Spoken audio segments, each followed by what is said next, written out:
자, 인사드리고 또 수업 들어가겠습니다. 안녕하세요. 그래요. 자, 어저께 이어서 말이죠. 오늘은 그 형수법 시간이 되겠습니다. 어저께 수업이 어려운 것도 있었고, 또 좀 뭐 쉬운 것도 있었지만은요. 형수법 마찬가지예요. 어려운 것도 있고 쉬운 것도 있고 한데, 설명을 드린 것이 저의 역할 아닙니까?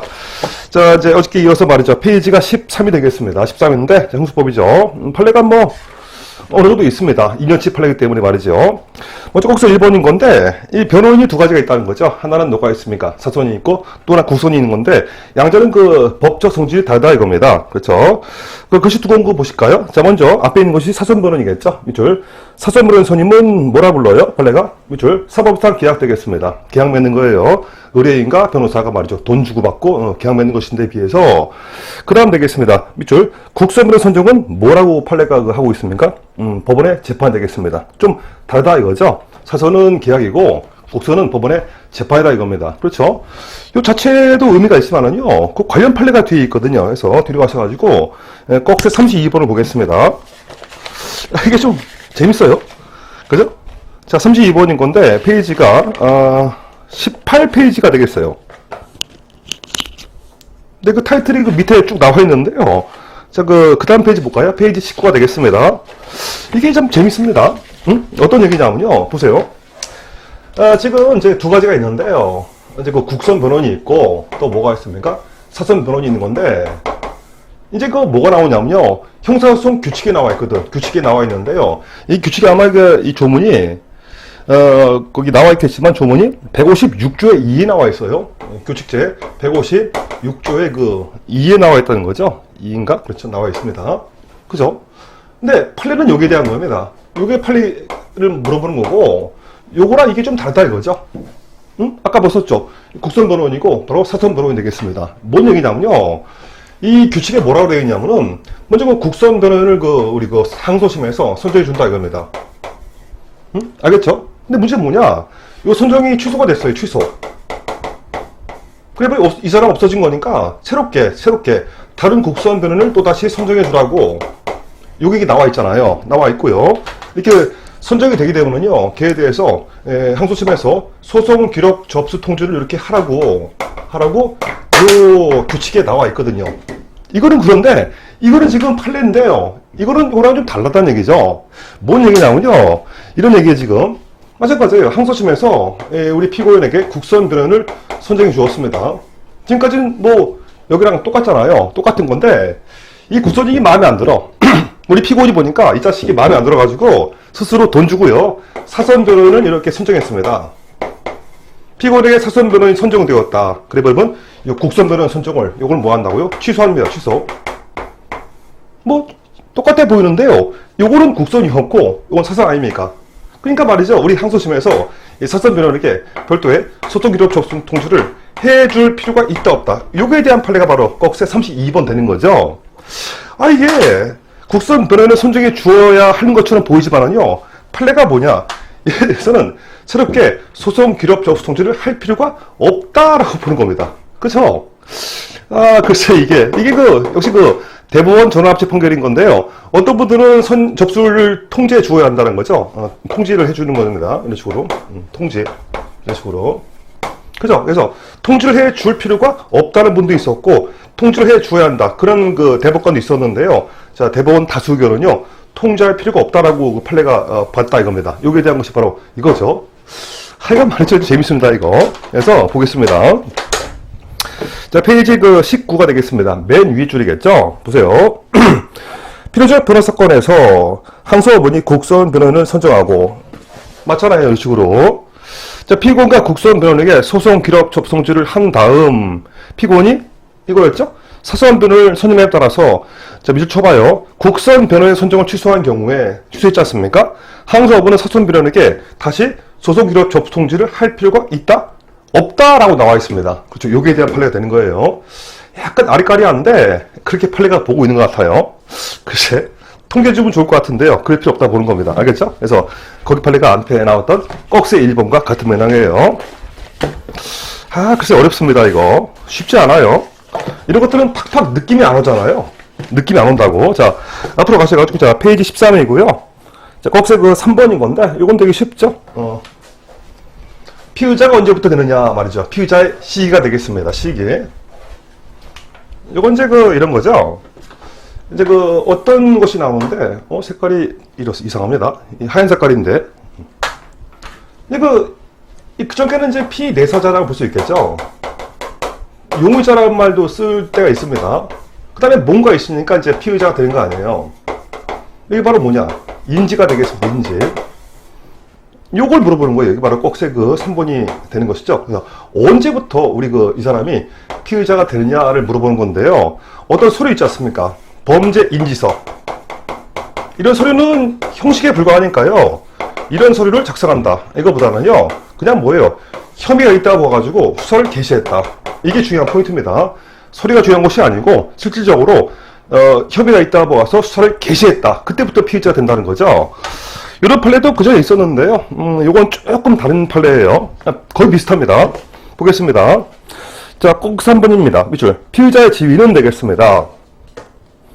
그 다음이죠. 수사기관이 범죄 인지서를 작성하는 등 형식적인 사건 수리 절차를 밟기 전이라도 그렇습니다. 이것은 형식에 불과하기 때문에요. 굳이 필요 없다 이거예요. 밑줄. 조사 대상자에 대하여 혐의가 있다고 보아서 이 포인트겠죠. 실질적으로 수사를 개시할 때 그때부터 이제 피의자가 된다 이 말입니다. 알 수가 있는 것이고. 그리고 꺽쇠 4번인 건데요. 변호인의 조력받을 권리가 되겠습니다.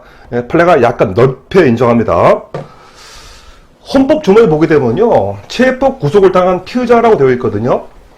헌법 제12조 4항입니다. 헌법 제12조 4항을 보게 되면요. 이거 변호인의 조력을 받을 권리가 누구한테 인정되느냐? 바로 체포 구속을 당한 피의자 또는 피고인 되겠습니다. 했을 때 이렇게 체포 구속을 당한 사람에게 변호인의 조력받을 권리가 인정된다라고 이제 나와 있는데요. 보통 우리가 이제 알게 되면은요, 요거는 이제 형사 절차를 이제 보통 떠올리잖아요. 그죠? 체포 구속은 보통 형사 절차에 나오는데 우리 판례도 넓혀갑니다. 이거 말할 것도 없고 뭐 또 들어간다? 행정 절차에서 구속당한 사람도 여기에 들어가기 때문에요. 그에 대해서도 이 변호인의 조력받을 권리가 있다라는 겁니다. 이게 자 꺽쇠 4번인 건데 조금 의미가 있고 중요하다는 얘기죠. 보겠습니다. 자 앞에 있는 가로 1번입니다. 밑줄 헌법 제12조 4항 나와 있잖아요. 응? 그 다음 줄이에요. 같은 건데 헌법 제12조 4항 법무 규정된 밑줄 변호인의 조력받을 권리는요, 이 포인트가 되겠습니다. 밑줄 행정 절차에서 구속을 당한 사람에게도 즉시 보장된다라고 하는 겁니다. 그렇죠? 이건 너무나 당연히 보장되는 것이고 좀 넓게 행정 절차에서도 이 구속당한 사람에게도 인정된다라고 보는 건데요. 알 수가 있는 거죠. 이런 것들은 그냥 쭉 보면 됩니다. 그 다음에 가로 1번은 직접 읽어보셔도 충분히 될 것 같고요. 야, 그 다음에 이게 좀 역시 아리까리한 건데요. 이 문장을 잘 봐야 됩니다. 문장을.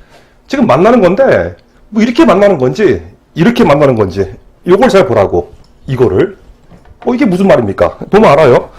꺽쇠 5번인 건데, 잘 보세요, 여러분들. 그러니까, 이 헌법에 있는 권리, 헌법에 여러 가지 권리가 있지 않습니까? 무지 많은데, 헌법에 있는 권리를 우리가 헌법상 기본권이라 부릅니다. 기본권. 이런 것들 들어보셨잖아요. 그죠? 있는데, 헌법상 기본권에 들어가는지를 물어보는 거예요, 지금. 자, 봐. 지금 피의자 피고인 되겠습니다. 자, 피의자 피고인이고, 또, 자, 피의자 피고인이에요. 이게 만나겠죠? 누구랑 만납니까? 변호인과 만납니다. 그죠? 여기에는요, 변호인이 되려는 자도 들어갑니다. 되려는 자도 이렇게 들어가요. 또 누구 만나요? 가족, 친지 만날 거 아닙니까? 가족, 친지, 통틀어서 뭐라 볼 수 있나? 변호인 되겠습니다. 알 수 있는 거죠? 면회가는 거, 면회. 접견 도합니다. 그래서, 잘 봐. 지금 만나는 건데, 얘네들이 이렇게 얘를 만날 때가 있잖아요. 권리죠? 얘도 얘 만날 거 아닙니까? 이런 권리가 있다고. 피의자 피고인이 가족들과 접견한다. 얘가 피의자 피고인과 접견한다. 이런 식으로 권리가 모두 이게 4가지가 있는 거예요. 4가지가. 그렇잖아요. 했을 때, 요 전 판례 뭐냐면요. 이렇게 봤었어요. 자, 봐. 이 빨간 거. 이거 우리가 헌법상 기본권으로 하겠습니다. 당연히 피의자 피고인이 이 변호인 만나는 것은 헌법상 기본권이라고 판례 봤었어요. 이거 마찬가지예요. 이런 식으로. 그래서 전부 다 헌법상 기본권인데 한 가지 예외가 있었던 거예요. 이건 바로 뭐야? 헌법상 기본권이 아닙니다. 그것은 헌법상 기본권이 아니고 요게 만나는 게 형사법상 인정되는 권리라고 판례가 봤었어요. 알겠죠? 이런 판례가 있었는데 지금 꼭스 5번은요. 이것도 뭐예요? 이제는 앞으로는 이렇게 만나는 것도 뭐예요? 헌법상 기본권으로 보여야 한다. 이런 취지가 바로 꼭스 5번이 되는 거예요, 지금. 그래서 약간 판례가 바뀌었다라고 볼 수 있거든요. 그래서 이렇게 만나는 것도 헌법상 기본권으로 보장되어야 한다. 그런 취지가 되는 거예요, 지금. 그래서 이 판례가 있는데 지금 요거를 물어보는지 아니면 요것을 물어보는지를 잘 보란 얘기예요. 지금은 요거를 물어보는 거야. 이게 아니고. 그죠? 자, 꼭 지어보는 건데 그 맨 처음 나온 수사 답합니다. 밑줄 쳐봐요. 변호인이 데려온 자의 접견 거부권 내겠습니다. 변호인이 데려오는 자, 이 사람의 접견 거부권. 요거를 물어보는 건다, 이거예요, 지금. 아시겠죠? 그것은 피의자 등을 조력하기 위한 핵심적인 부분으로서 헌법상 기본권인 잡아 변호인이 되려는 자와의 접견 권과 표리의 관계 있으므로 변호인이 되려는 자와의 접견 거부권과 표리 일체 관계에 있기 때문에 그렇죠? 때문에 자 피의자들이 가지는 변호인이 되려는 자의 조력을 받을 권리가 실제로 확보되기 위해서는요. 밑줄 변호인이 되려온 자의 접견 거부권 역시 헌법상 기본권으로 보장되어야 한다 이겁니다. 즉 주체는요. 이 문장의 주어는 이겁니다. 변호인이 되려온 자의 접견 거부권도 그죠? 이거야. 헌법상 기본권으로 보장되어야 한다라고 하는 겁니다. 자, 아시겠습니까? 아, 좋아, 이거. 하기 어려워요. 어려운데, 문장을 잘 봐야 돼. 어쩌거나 읽어보시고, 그 다음에 그거에 대한 얘기가 바로 꼭세 6번과 바로 꼭세 7번 되겠습니다. 8번까지네요, 8번. 그러니까 같은 맥락입니다. 6번, 7번, 8번 같은 맥락입니다. 좀 재미난 판례죠? 어쨌거나 헌법상 기본권이다라고 보시면 될 것 같고요. 꼭수 6번인데, 타이틀을 볼까요? 타이틀. 아이고. 자, 제가 꼭수 6번입니다. 자, 타이틀 미리 쳐봐요. 피의자와의. 그렇죠? 접견 거부권 허가 여부의 결정 주체가 되겠습니다. 그래서 원칙이 있고 약간의 예외가 있지 않습니까? 이제 두 가지가 있다는 거죠. 두 가지. 그러니까 피의자 피고인이 말이죠. 구치소에 있거나 뭐 교도소도 뭐 비슷하죠. 여기에 있을 때가 있고요. 피의자 피고인이 자 피의자 신문을 당할 때가 있잖아요. 이건 뭐 검찰에서 받거나 또는 경찰서에서 보통 받겠죠. 받는 겁니다. 그러니까 여기서가 이제 이렇게 있을 거고 피의자 피고인 있을 겁니다. 여기서 이제 우리 검사 또는 경찰로부터 이렇게 피의자가 신문을 받아요. 이런 식으로. 그쵸? 했을 텐데, 예를 들어서, 이게 변호인이에요. 노란 사람이 바로 변호인 되겠습니다. 정확히는 뭡니까? 변호인이 되려는 자입니다. 되려는 자. 정확히는요. 이런 식으로. 변호인이 되려는 자입니다. 이렇게 접견 고통을 신청했지 않습니까? 이와 같이 접견 고통을 신청했잖아요. 이때, 허가를 하는 사람은 누구냐 말이죠. 여기서는 당연히 여기에 대빵이에요. 구치소, 교도소, 장. 이런 사람이 이제 여기에 대해서 허가, 불허가 하는 겁니다. 이것도 다르겠죠. 이거는 이제 이곳이 아니고 여기니까 말이죠. 당연히 얘네들이 이제 허가 여부를 결정합니다. 누구예요? 검사가 있거나 또는 경찰이 있을 겁니다. 그래서 이런 식으로 접견 거부권 허가 여부 주체가 구치소장 등이고 바로 수사기관이라는 거예요. 그렇지. 꼭세 6번이 되겠습니다. 자. 그렇죠. 그래서 판례가 두 가지가 있는데요. 꼭세 6번의 1번이 이거고, 자, 판례 2번이 이거가 되겠습니다. 알 수가 있는 거죠. 자, 보겠습니다. 꼭세 6번의 판례 1번인 건데, 밑줄. 수용자에 대한 접견 신청인 경우에, 수용자. 이 사람 말하겠죠. 그 다음 쪽이에요. 밑줄. 교도소장, 구치소장, 또는 위임받은 교도관이 허가 여부를 결정한 것이 원칙이다 이겁니다. 여기서는 뭐 당연히 그렇죠. 그러나 요건 달라요. 얘네들은 이제 이때가 한다는 거지. 이 사람이 한다는 거예요. 자, 판례 2번입니다. 밑에 있는 글씨 두꺼운 겁니다. 변호인이 데려온 자가 피의자 신문 중에 포인트겠죠. 자, 피의자 신문 중에 형사법 의대에 따라서 접견 신청한 경우에 그 허가 여부를 결정 주체는 밑줄 검사 또는 사법경찰관 되겠습니다. 당연한 거죠. 이런 식으로 좀 차이가 있다라고 보는 거고. 그 다음 페이지 꺽쇠 7번인 건데, 요거 잘 봐야 돼요. 접근이 제한될 수 있나요? 네, 접근이 제한될 수 있는 겁니다. 그러니까 아무리 변호인 또는 변호인이 대련자의 접견 고토권도 법률상 제한이 가능합니다. 제한이 몇 가지가 있는데 근무 시간 내로 한정되는 거예요. 원칙적으로 근무 시간 내로 한정됩니다. 아무리 변호인도 뭐 새벽 3시에 뭐 접견한다, 미친놈이죠 이거, 그죠? 그러니까 원칙은 절대 보장인데 이런 식으로 법률상 제한, 대표적으로 근무 시간 내에서만 접근이 가능합니다. 이거는 그래요. 이건 그런데 이건 다르다는 거죠. 왜냐하면요, 이 신문을 주로 야간에도 할 수 있고, 그러니까 주간에 하지만은요, 때에 따라서는 필요하니까 야간이어도 요 신문 하잖아요, 이런 식으로. 자, 야간에 신문한다 하더라도 이때는 반드시 접근이 허용된다 이겁니다.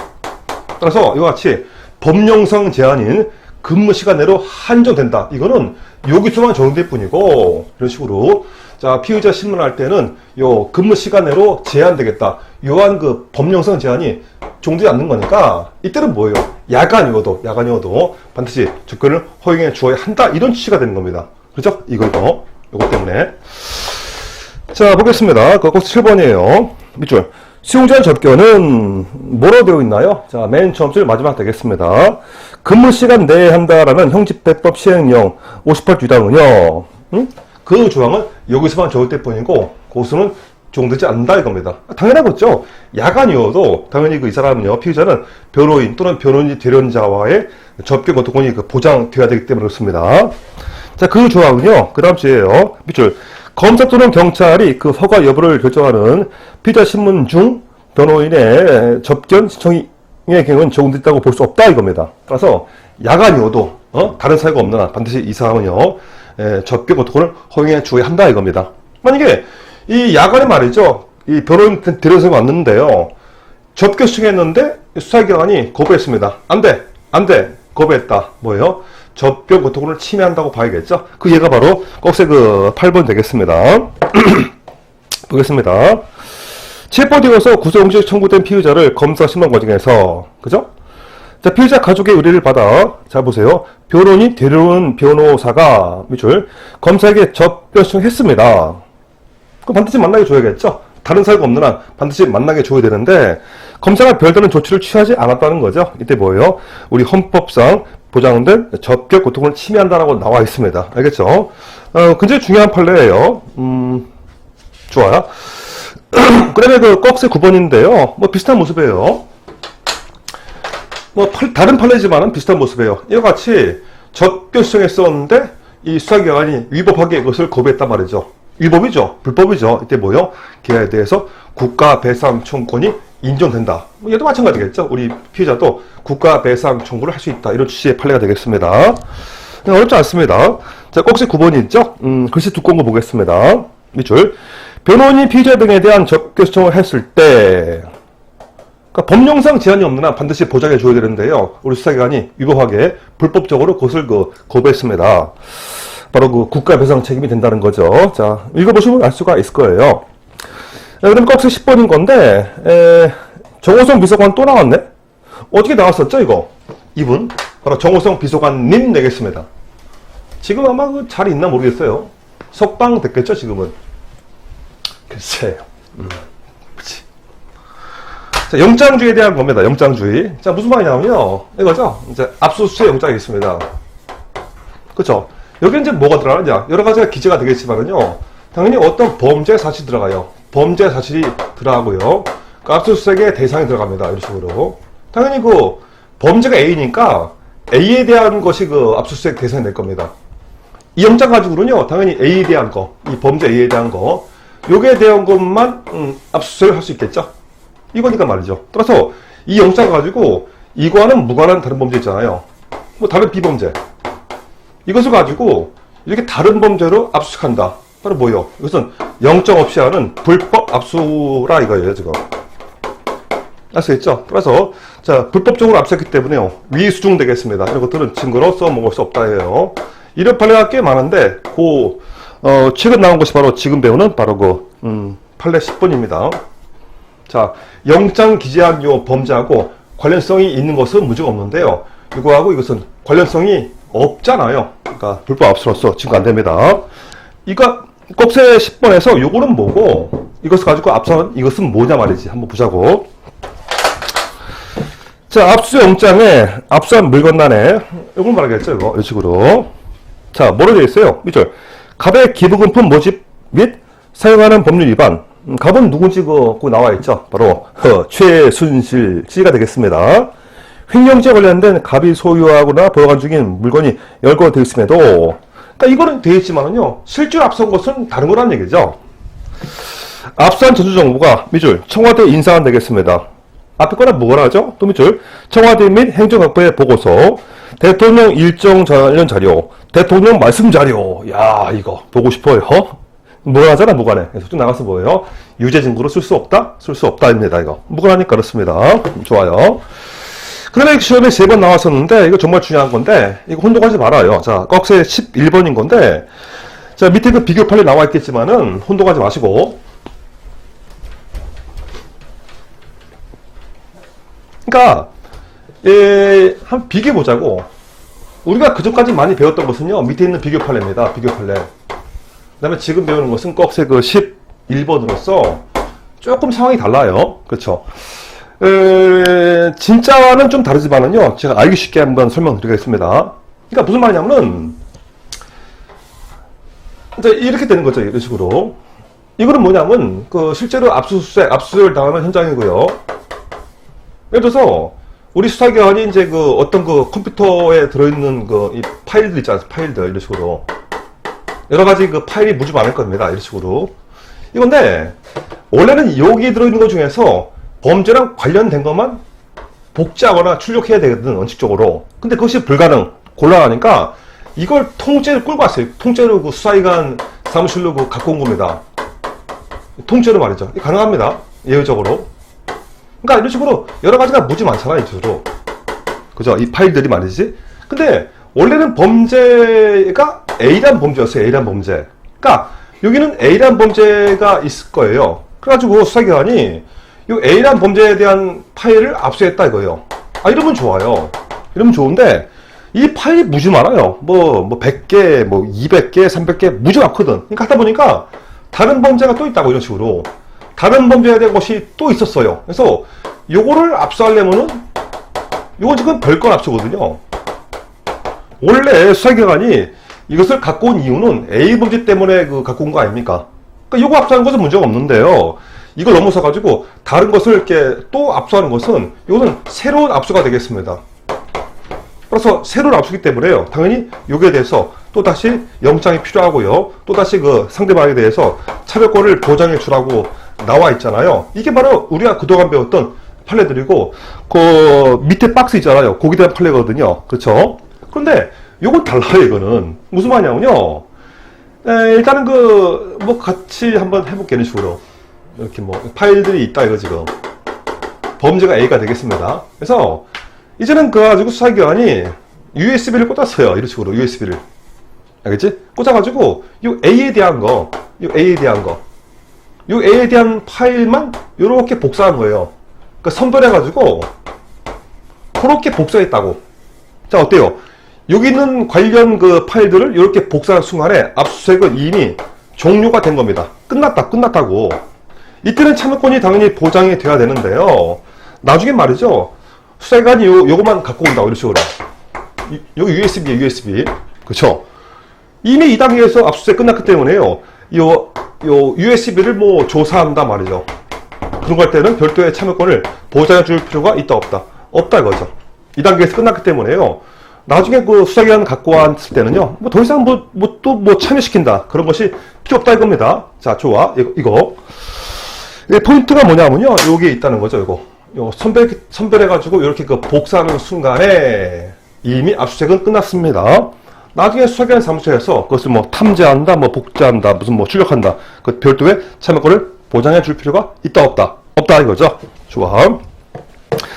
보겠습니다. 워낙 중요한데 시험으로서 3번 나왔어. 수사기관이 정보 저장 매체를 기억된 정보 중에서 여러 가지 뭐 기억된 정보 중에서 이 말이겠죠. 정보 중에서 키워드 또는 확장자 검색 등을 통해 밑을 쳐봐요. 범죄 뭐, 혐의죠. 눈이 안 좋아가지고 범죄 혐의 사실 관련 있는 정보를 밑줄 선별한 다음 이 포인트는 선별입니다. 선별의 별표. 그러니까 A 범죄와 관계 있는 것만 선별해가지고 이렇게 했다 이거죠. 이런 식으로 정보 저장 매체와 동일하게 BTR 방식으로 복제하여 생성한 파일을 제출받아 압수했습니다. 이 단계에서 뭐한다? 압수색은 종료가 된 겁니다. 알겠죠? 자, 그 다음 마지막쯤 되겠습니다. 수사기관 사무실에서 이와 같이 압수된 이미지 파일을 탐색, 복제, 출간하는 과정에서도 자, 피해자에게 참여의 기회를 보장하는 것은 아니다. 그렇죠? 이미 압수수색 끝났기 때문에요. 나중에 뭐 이것을 가져와가지고 뭐 탐색, 복제한다. 별도의 참여권을 보장해 줄 필요가 있다 없다. 없다라고 했습니다. 요 케이스하고요. 요 케이스 분명히 다르니까 조심해야겠습니다. 자, 지나가시고 자, 꼭세 12번인 건데 요건 되게 쉽습니다. 되게 쉽죠? 그 전에 또 판례가 나왔었는데요. 요 판례는 조금 이제 그거를 보완한 측면이 있습니다.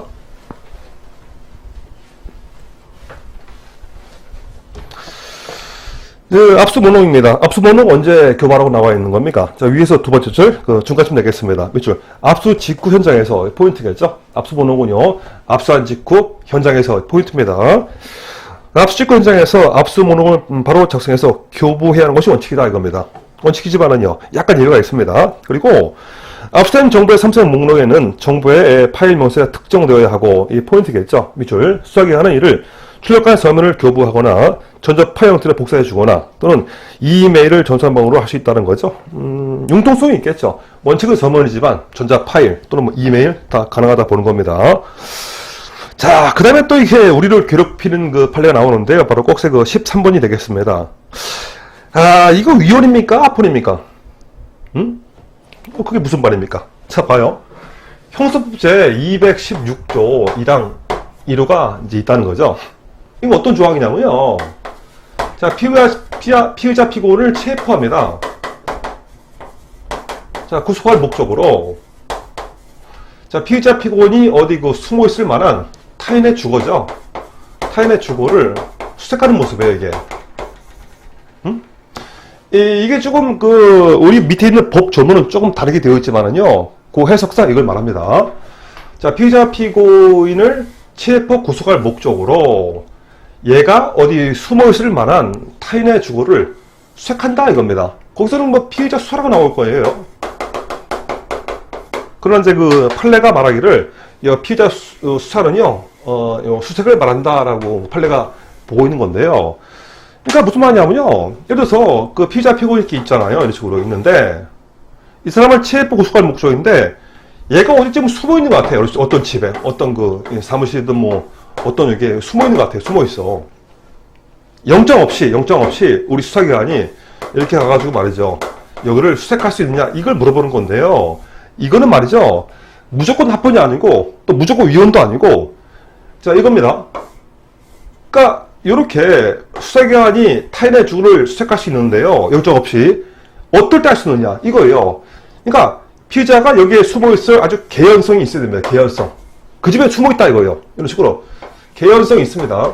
그 다음에 우리 판사로부터 영장을 청구하고 받고 그런 시간이 없어요. 급하다 이거예요. 긴급성. 그래서 이 개연성과 긴급성 요게 구비가 되면은요 요 조항에 따른 압수수색이 허용되는 겁니다. 합헌. 자, 피의자가 숨어있을 개연성이 있고요. 영장을 청구하고 받고 그런 시간이 없다. 긴급성. 요거지가 구비가 되면은 영장 없이 타인의 주거를 수색해도 괜찮습니다. 합헌인데 비해서 개연성도 없거나 긴급성이 없는데 이렇게 했다고 바로 위헌이야, 위헌. 그래서 요 조항은요 무조건이 아니고 이러한 전제 하에서는 합헌이고요. 그러한 전제가 없었잖아요. 그건 위헌이다. 그래서 요거를 지금 결론적으로 이게 헌법 불합치라고 표현합니다. 헌법 불합치. 약간 좀 어려운데요. 이렇게 보면 됩니다. 그래서 이 가장 중요한 포인트는 뭐냐면요. 요 두 가지.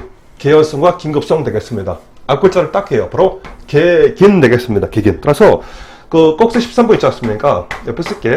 개긴. 두 가지를 좀 기억하자고. 개긴이에요.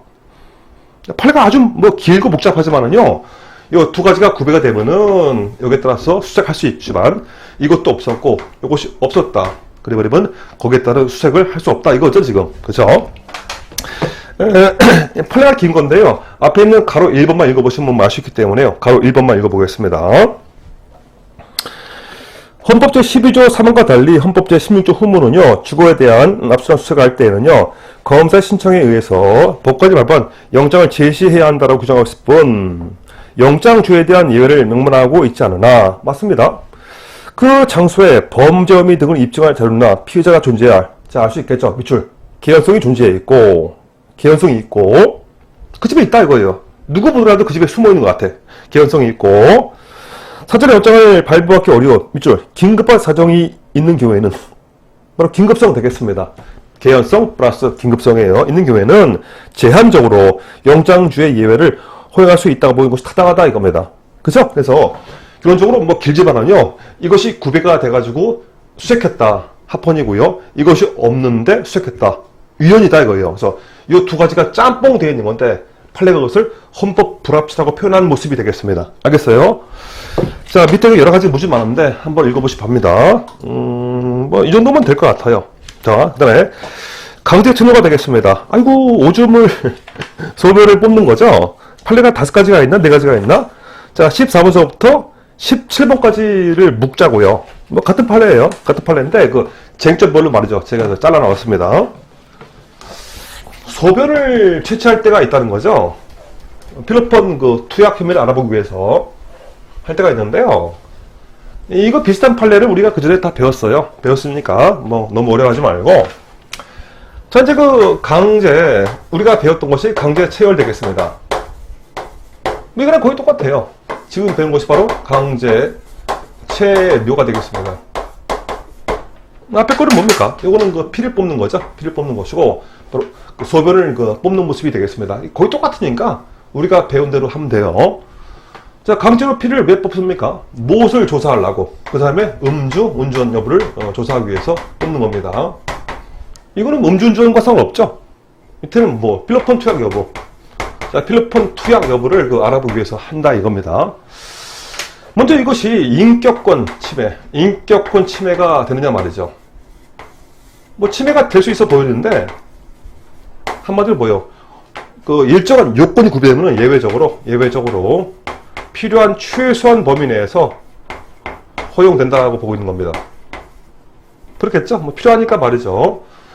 필요하니까 그 예외적으로 필요한 최소한의 범위 내에서 이것이 허용된다라고 보고 있는 거예요. 이것도 허용되는데 뭐 이것도 뭐 될 수 있겠죠. 필요하니까 말이지. 그 다음에 강제 수사죠. 강제 수사다 이겁니다. 영장이 필요하겠죠. 영장이 그 둘 중에 하나예요. 감정 처분 허가장 또는 압수 수색영장 둘 중에 하나 가능합니다. 그래서 감정 처분 허가장으로 할 수도 있지만은요, 뭐 때들어서 압수수색 영장으로도 할 수 있다라고 판례가 보고 있는 거죠. 바로 이것이 그 꼭세 14번 이하가 되겠습니다. 그렇죠? 먼저 강제 체류가 뭔지는 뭐 다 알 수 있을 거예요. 강제로 그 소변을 뽑는 건데요. 나와 있죠. 뭐 강제 체류는요, 도뇨관 되겠습니다. 도뇨관. 영어로 뭐 캐시어로. 그것을 요동을 통해서 방문에 살판 뒤 체내에 있는 소변을 채취하는 것을 말한다라고 되어 있는데요. 뭐 그림 보시면 알 수 있겠습니다. 뒤로 가셔가지고 말이죠. 그림 나오잖아요. 그런 모습인데요. 이게 되냐 말이지. 되느냐?